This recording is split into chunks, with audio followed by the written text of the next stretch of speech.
And he'll throw this one away. I don't think he's out of the pocket. No, here comes the flag. Intentional grounding, offense.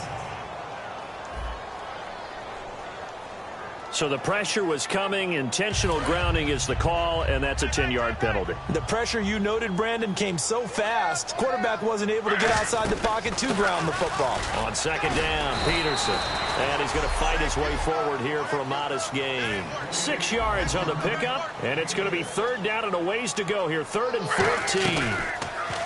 Throwing now is Gino. And he's able to find Diggs.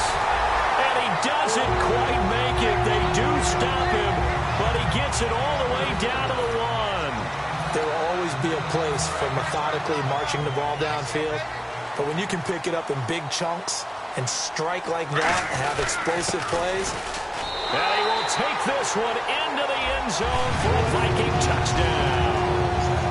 Adrian Peterson, his 9th touchdown of the season. And the Vikings find a way to stretch their lead.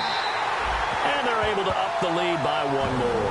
I know we don't talk about it enough, but the intelligence level of the guys up front blocking, the offensive linemen, maybe the smartest guys in football overall.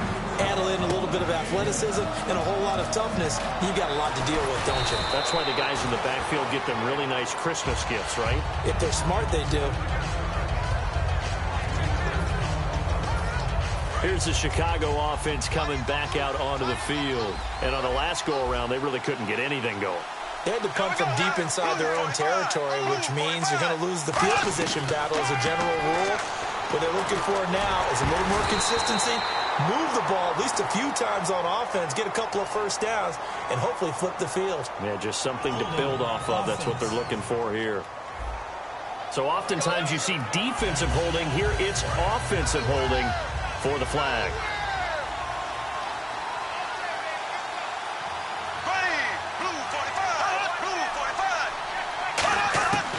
Working out of the gun, Bradford. And seeing no options, he just tosses this one away, incomplete. Now that'll bring up second down. And on the outside, they're playing press coverage.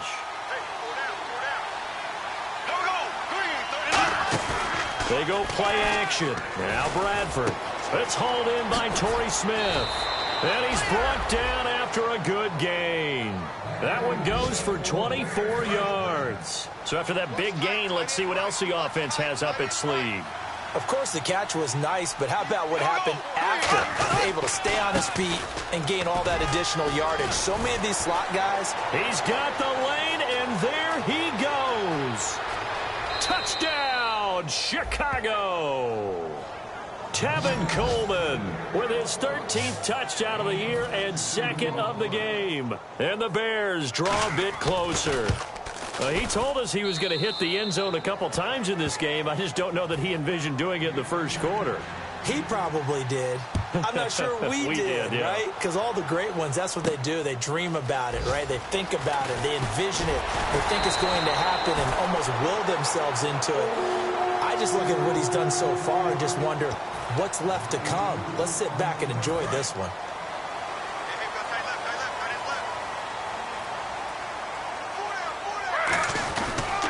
They start the drive with Peterson. It's a pickup of 16 there, and it'll lead to a new set of downs. That run is what defenses don't like about dealing with Adrian Peterson. His ability to drop his shoulder and run through contact. And he's amazing at keeping those strong legs going, isn't he? For him, no run is ever truly over. I mean, he's actually not even convinced that when they blow the whistle, he's actually down.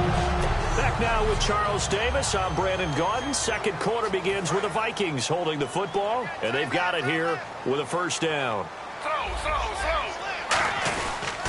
A toss play. This is Peterson. 2 yards on the carry there. It'll be second down. That's a good play by the guys on the defensive side of the ball. Held him to a gain of 2. And that changes the playbook a little bit now for the guy calling plays. 2nd and 8. Now he's got to probably think about going to the air instead of maybe staying with the ground game. Here's Smith. He's got time in the pocket. Wide open receiver complete. And he's taken down, but not before reaching the 10-yard line. Offense. So there you go, holding by the offense, and that'll push him back. Changes everything now as you try and figure out what your playbook has for you. Longer yardage situations, tougher to execute and pick up first downs. Now Smith going for the deep ball. This is caught inside the 15. And finally out of bounds all the way down at about the 2. Now that play will end up on the highlights, and you'll see it all over the place.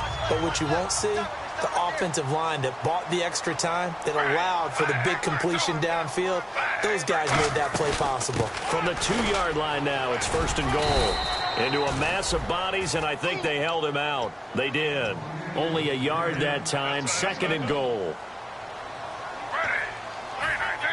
Offense looks to punch it in here from the 1 on, and he'll get in. Touchdown, Minnesota. Adrian Peterson, his 10th touchdown of the season, second of the game. And the Vikings are going to add on to their lead. He's got it as they double up the lead. This one's now 28-14.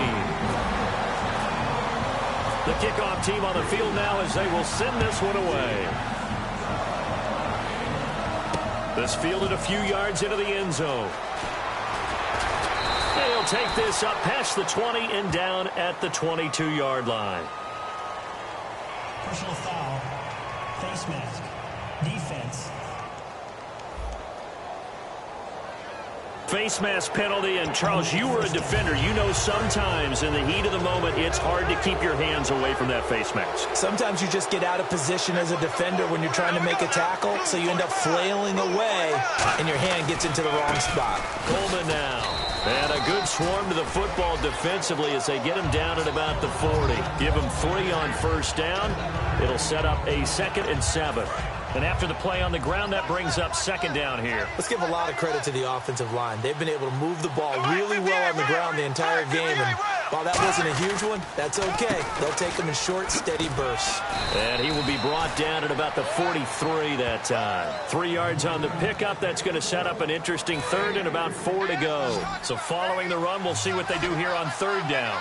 Well, praise has to go to the guys on the offensive line because they've had a very nice, productive day running the football. How about that poor defensive line? They've been knocked around the entire game, and while they slowed them down on that run, can they continue to do so? Because they haven't had much success throughout this ball game. 8 yards there and a first down.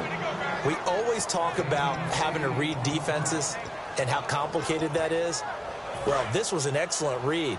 Read the pressure and got rid of the football before it even got to him for a nice game. And when they're blitzing like that, running back usually a good spot to go with the football? Without a doubt, because he's right in your sight line or he's near you. So you're able to just get it to him easily.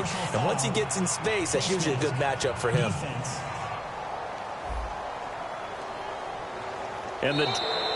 So here we go, 1st and 10 now. So Sam Bradford forced to leave this ball game, and they'll hand the duties over to the former Houston Cougar. It's Case Keenum. Here's Coleman. And the lane closes up quickly as he'll get about 3 down to the 38.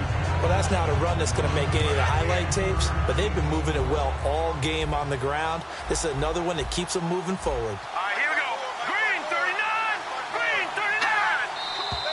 39. And we've got movement. I think this is against the Bears here. Let's find out. False start. Offense.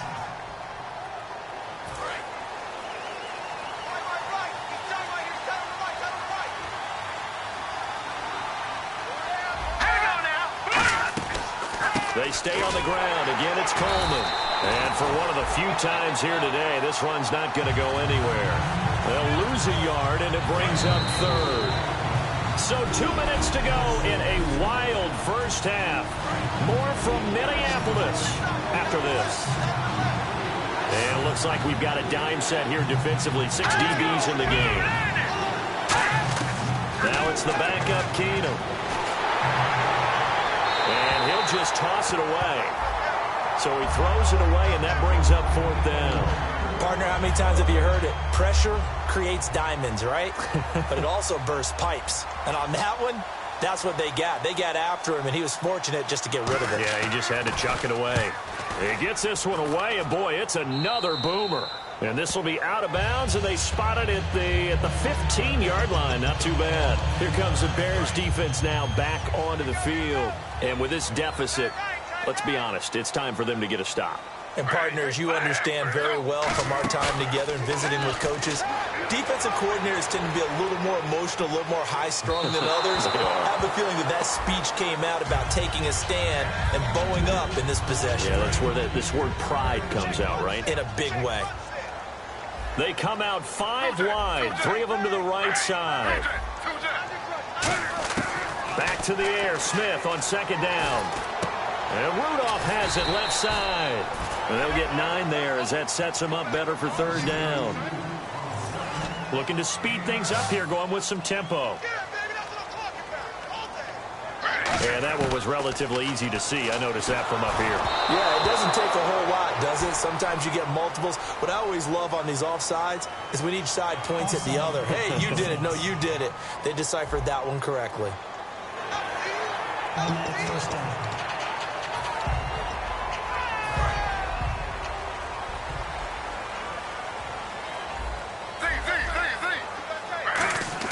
Now a first down throw. It's Smith. He's got the connection over the middle to Diggs. Now hold everything here. We're going to get a timeout by the offense.